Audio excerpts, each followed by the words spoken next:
Assalamualaikum, salam sejahtera penonton Didik TV KPM. Anda sedang menonton pentaksiran Bilik Darjah atau lebih dikenali sebagai PBD bersama saya Nisa K. Program kali ini akan berkongsi garis panduan kepada guru-guru untuk membantu mereka menilai prestasi murid-murid di sekolah, malah memberi penjelasan kepada murid-murid bagaimana PBD dilaksanakan ke atas mereka. Untuk berkongsi dengan lebih lanjut, jom kita kenal siapa guru yang akan bersama-sama dengan kita hari ini.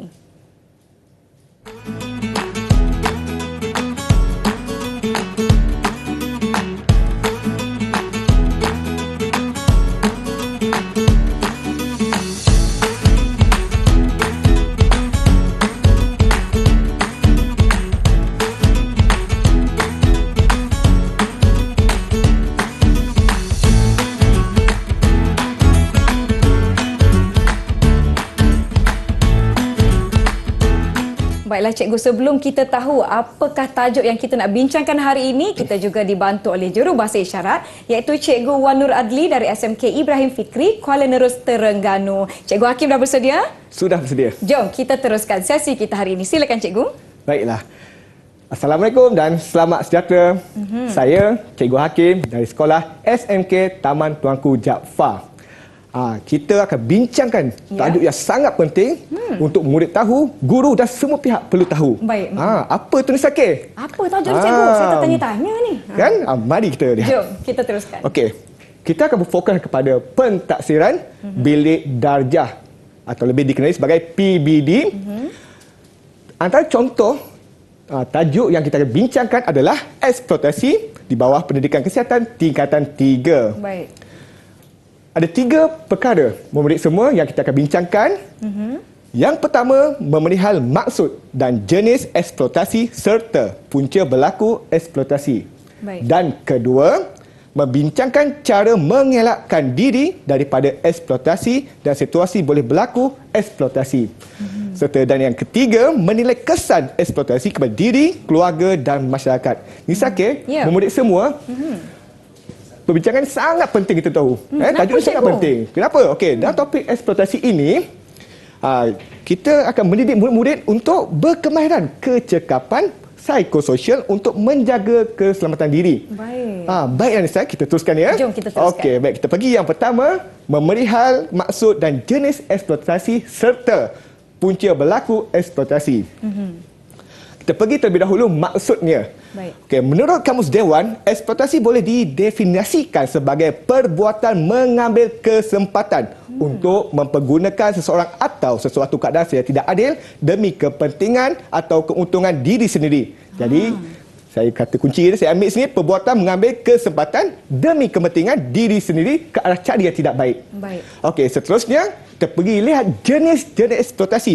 Antaranya sebenarnya ada banyak. Okey, antaranya adalah yang pertama, eksploitasi seksual, dua, kahwin paksa, tiga, pedofilia. Okey, pedofilia itu adalah keinginan mengadakan hubungan seks dengan kanak-kanak. Baik. Okey, yang keempat, eksploitasi buruh, kelima, eksploitasi untuk melakukan jenayah, dan yang keenam, mengupah kanak-kanak sebagai askar. Okey, ini adalah antara jenis eksploitasi. Sebenarnya ada banyak lagi Nisa K, ya, murid semua. Okey, baiklah. Kita lihat pada puncanya. Kita lihat pada puncanya. Kita tahu jenis, kita mesti tahu mana datangnya punca sini. Okey, baik. Di sini kita dapat pecahkan murid kepada 3 punca dia. Yang pertama, individu. Kedua, perhubungan keluarga. Dan yang ketiga adalah komuniti tempatan dan masyarakat. Okey, kita lihat yang pertama, punca daripada individu itu. Okey, iaitu kekurangan aspek keupayaan fizikal, intelek atau emosi. Ada kekurangan di situ. Okey, yang seterusnya Nisa K, murid semua, perhubungan keluarga. Mungkin berlaku dalam perhubungan keluarga yang bilangan ahlinya ramai. Adik-beradik Nisa K ada berapa ramai? Ada 8 orang. Tapi semua Alhamdulillah menjadi manusia. Dia bergantung kepada organisasi keluarga tersebutlah. Dan status ekonomi keluarga yang rendah. Okey, itu mempengaruhi juga. Okey, seterusnya yang ketiga, komuniti tempatan dan masyarakat. Macam mana boleh berlaku punca situ? Okey, dia mengamal hak tidak sama rata, budaya dan kurang sensitiviti masyarakat. Itu antaranya 3 punca ni lah. Okey, baik Nisa K, murid semua, kita lihat nyatakan maksud eksploitasi. Okey, mari kita dengar pandangan murid kita. Baik, silakan. Kita saksikan. Okey, murid ni sedang menulis. Kita tanya dia soalan. Mereka berikan maksud. Nampaknya khusyuk. murid-murid Khusyuk. sedang Mereka tengah menjawab. memikir apa jawapan di situ. Baik. Okey, kemudian kita lihat jawapan mereka. Okey, ini antara jawapan mereka.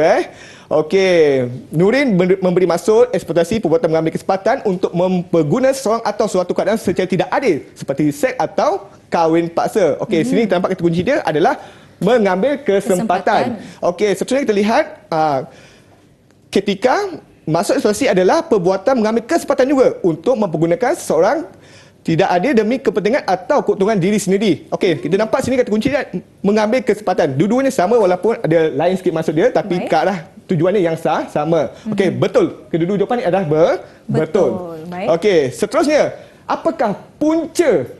Apakah punca berlakunya eksploitasi?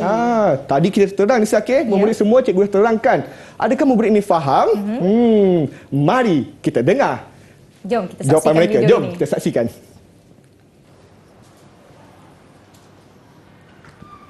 Baik, mereka berkongsikan jawapan mereka di papan putih. Sini kita pecahkan pada individu dan perhubungan keluarga. Jadi mereka akan keluarkan punca-puncanya, perbandingan di situ. Lihat jawapan daripada murid-murid. Nampak begitu yakin mereka memberikan jawapan, cikgu. Adakah mereka benar-benar faham apa yang telah diajarkan sebentar tadi? Nampak laju tu, nampak faham lah tu. Ya. Kita akan semak jawapan mereka sebentar lagi. Okey, baik. Nampaknya mereka telah ada yang selesai dengan jawapannya. Baik. Okey, nampak di situ. Penuh keyakinan, semangat di situ, laju mereka, nampak jawapan mereka betul. Mereka dah menjelaskan punca setiap kategori-kategori situ lah ya. Baik. Okey, individu dan keluarga. Baiklah, kita dah melihat maksud eksploitasi dan kita dah melihat jenis-jenis eksploitasi dan kita dah mengetahui punca-punca eksploitasi dan murid-murid kita juga mampu memberi jawapan yang sangat baik. Itu yang sangat membanggakan. Okey? Baiklah, nampaknya murid-murid sudah dapatkan sedikit pencerahan bagaimana PBD berlangsung ketika mereka menjawab soalan di dalam kelas. Murid-murid di rumah dan juga penonton Didik TV KPM, kita nak rehat seketika. Jangan ke mana-mana, kembali selepas ini di Pentaksiran Bilik Darjah PBD.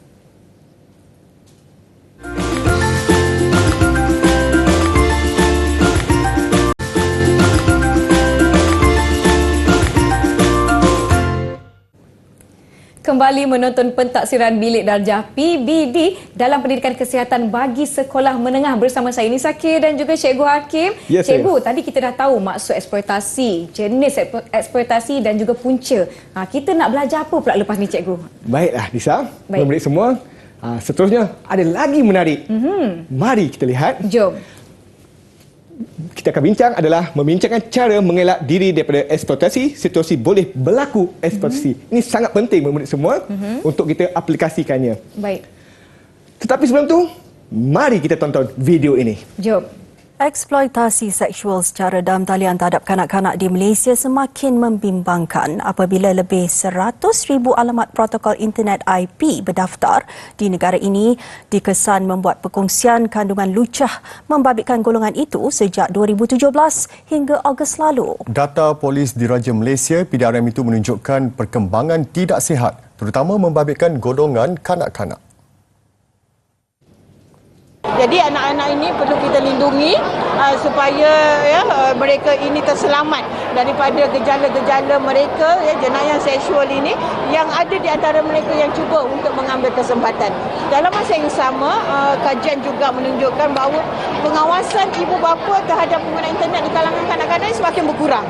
Mungkin kerana keadaan kehidupan seharian, busy dan sebagainya. Namun ia tidak boleh dijadikan satu alasan. Cikgu, takutnya saya dengar berita tadi, Cikgu. Saya pun dengar, takut juga. Di sini kita nampak ibu bapa sangat-sangat perlu main peranan. Betul. Baiklah murid, kita perlu tahu cara mengelak eksploitasi. Di sini cikgu pecahkan kepada 3, iaitu individu, perhubungan keluarga dan yang ketiga komuniti, tempatan dan masyarakat. Kita lihat terlebih dahulu individu.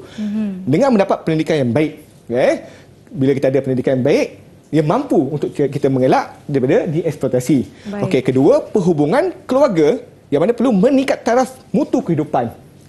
Seterusnya yang ketiga, komuniti tempatan dan masyarakat melalui kempen kesedaran dan penguatkuasaan pihak tempatan. Baik. Bila didedahkan semua ini, baru kita tahu betapa bahayanya eksploitasi ini. Baiklah. Okey, seterusnya.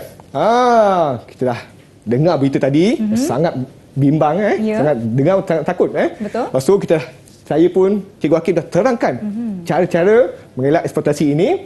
Sekarang ni, mari kita dengar jawapan murid ini, iaitu terangkan dengan contoh cara mengelak diri dari eksploitasi. Mari kita dengar jawapan Jom murid ini. kita saksikan.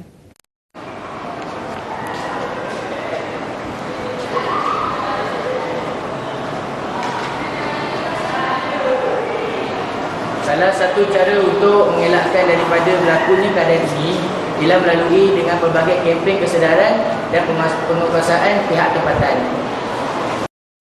Ya, itu dia cikgu. Murid tadi dapat dari segi masyarakat. Ya, dia pilih, dia keluar, kebetulan dia dapat masyarakat. Kemudian dia beri contoh. Okey, sangat bagus ya. Baik. Okey, kemudian jelaskan situasi yang membolehkan eksploitasi berlaku.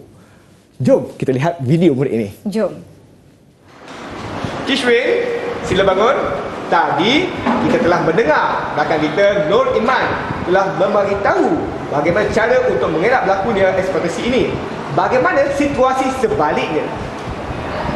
Sekiranya kita tidak ada ilmu atau kurang pemahaman tentang bahagian eksploitasi, kita mudah terjebak melakukan perkara-perkara negatif ini. Wah, begitu yakin murid tersebut memberi jawapan beliau, cikgu. Ya, Nisa, murid, betapa pentingnya perlu ada ilmu. Tiada ilmu, kurangnya ilmu, terutamanya dalam eksploitasi ini sangat bahaya. Betul. Kita mudah terdedah ke arah negatif ini.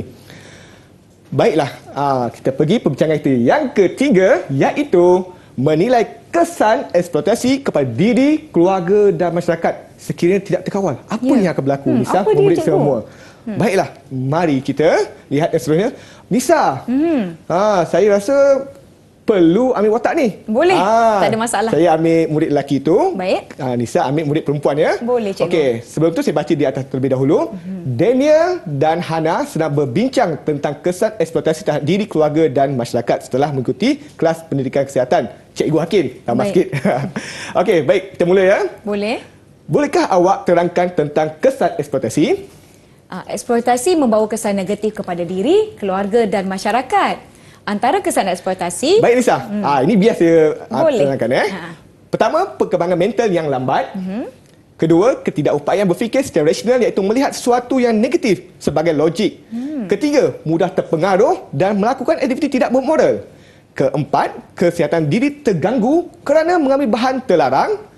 Dan yang terakhir, kelima, institusi kekeluargaan akan runtuh dan berlaku penceraian. Okey. Akhirnya, masyarakat pula akan berhadapan masalah jenayah apabila ada individu bermasalah dalam masyarakat. Baguslah, nampaknya awak sudah faham. Begitulah antara kesannya ya. Okey, Baik. itu dialog antara Cikgu Hakim dengan Nisa. Baik. Sekarang ni kita lihat murid kita faham atau tidak. Ramalkan kesan kepada keluarga dan masyarakat sekiranya berlaku eksploitasi kepada diri. Mari kita dengar jawapan murid. Jom.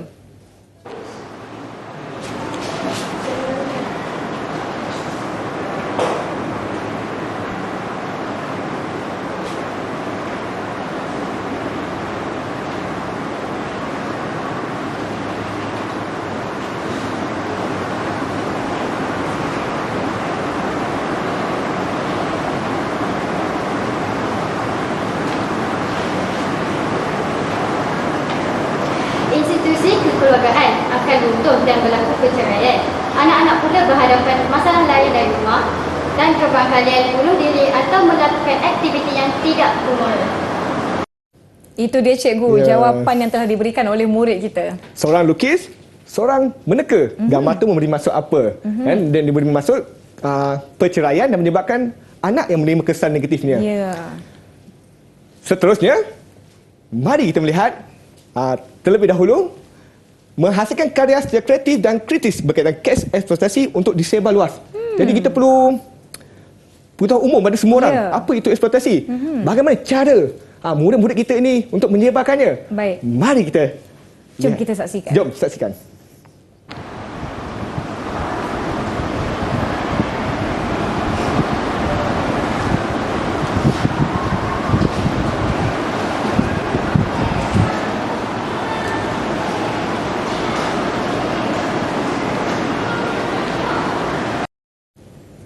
Wah, cantik-cantik hasil kerja mereka. Tapi apa yang mereka lakukan tu, cikgu? Kita nampak murid kita tadi di kertas tu dia buat penuh dengan kreatif kan. Ya. Itu penanda buku. Dalam penanda buku tu ada info-info tentang eksploitasi. Itu antara cara mereka untuk menyebarkan apa yang dimaksudkan dengan eksploitasi kepada umum. Wah, kreatif betul lah murid-murid. Sangat-sangat kreatif. Saya sangat bangga dengan mereka. Okey, cikgu, jom kita teruskan. Okey, ini adalah semasa sebelum persiapan untuk menghasilkan penanda Baik. buku itu. Mereka betul-betul lumus untuk menghasilkannya. Itulah yang kita nampak tadi hasil kerja mereka. Yang mereka Bukan telah sekejap kongsikan. mereka melaksanakan ni, mengambil Ya. tempoh masa yang agak lama. Baiklah. Begitulah ceritanya, Nisa. Kita dapat lihat kreativiti yang telah dilahirkan oleh murid-murid ini untuk menyebarkan lagi berkenaan topik eksploitasi yang sedang kita bincangkan. Murid-murid dan penonton Didik TV KPM, jom kita rehat seketika. Jangan ke mana-mana, kembali selepas ini di Didik TV KPM.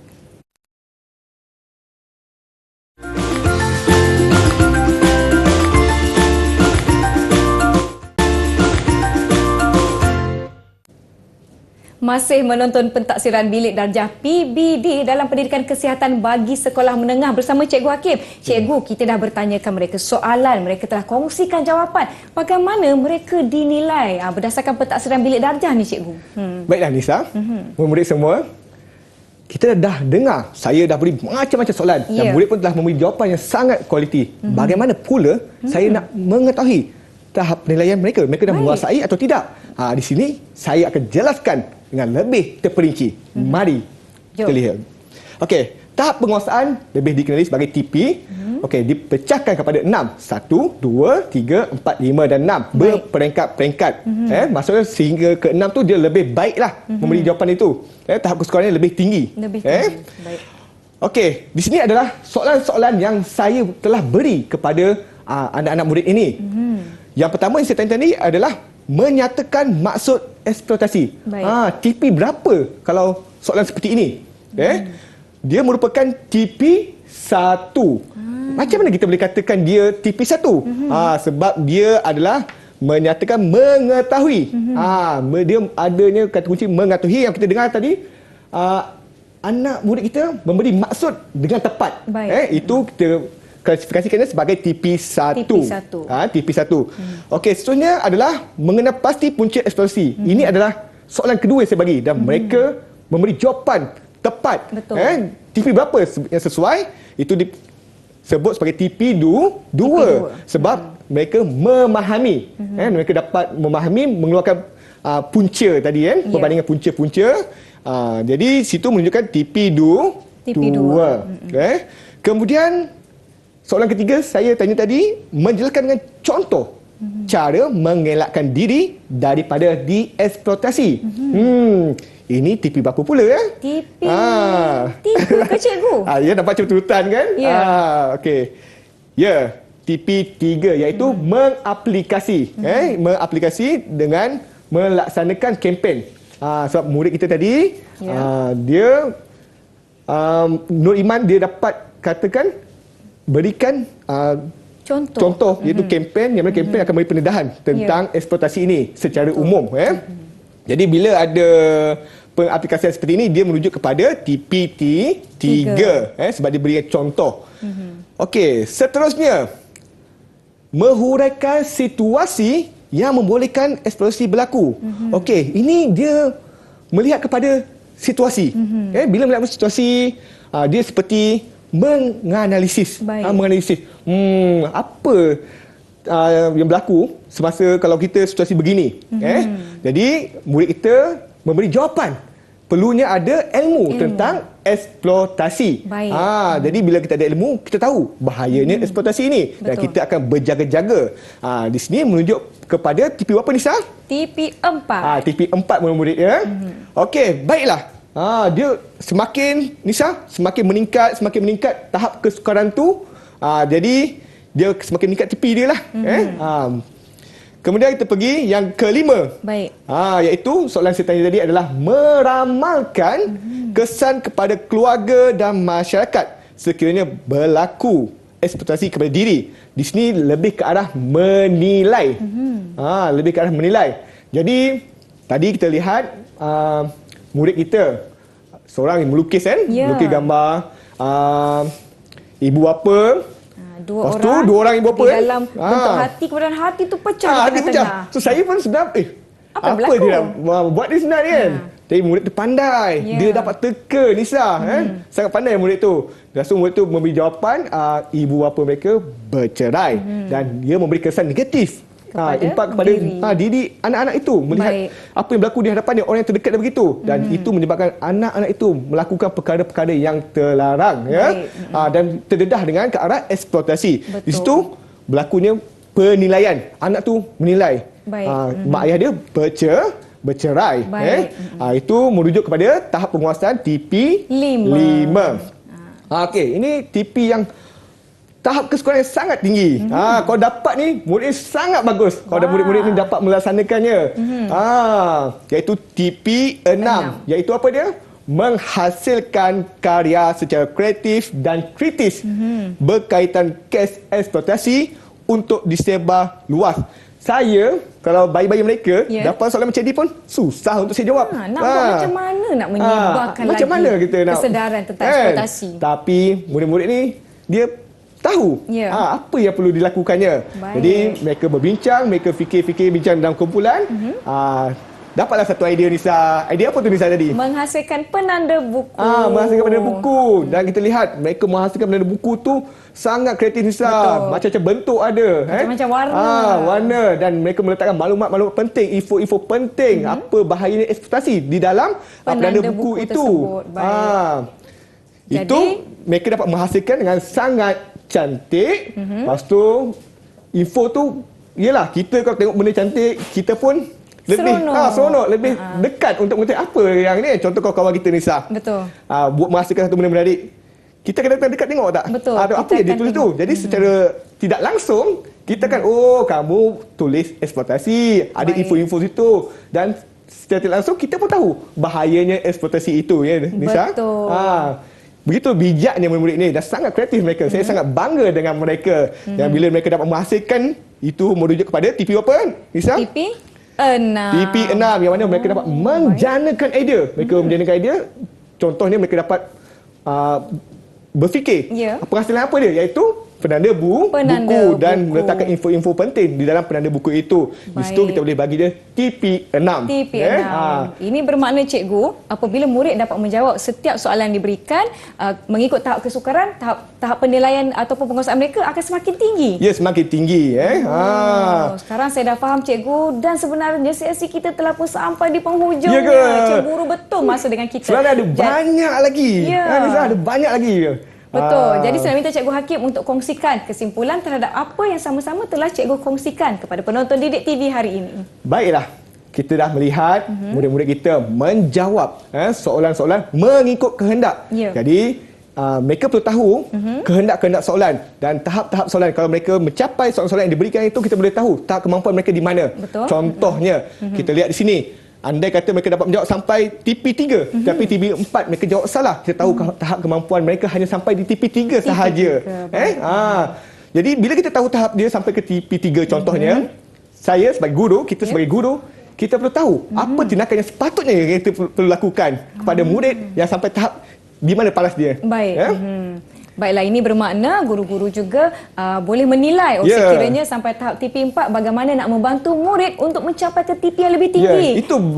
Itulah dikatakan betapa pentingnya pentaksiran bilik darjah ini. Baiklah, saya ucapkan terima kasih banyak-banyak kepada Cikgu Muhammad Hakim SMK Taman Tuanku Jaafar Seremban Negeri 9 kerana bersama-sama dengan kita hari ini. Terima kasih juga saya ucapkan kepada juru bahasa isyarat kita hari ini, Cikgu Wanur Adli dari SMK Ibrahim Fikri, Kuala Nerus, Terengganu. Murid-murid dan juga seluruh penonton Didik TV KPM, terima kasih dah teman Kak Nisaki hari ini di sini hari ini. Semoga kita jumpa lagi. Terima kasih.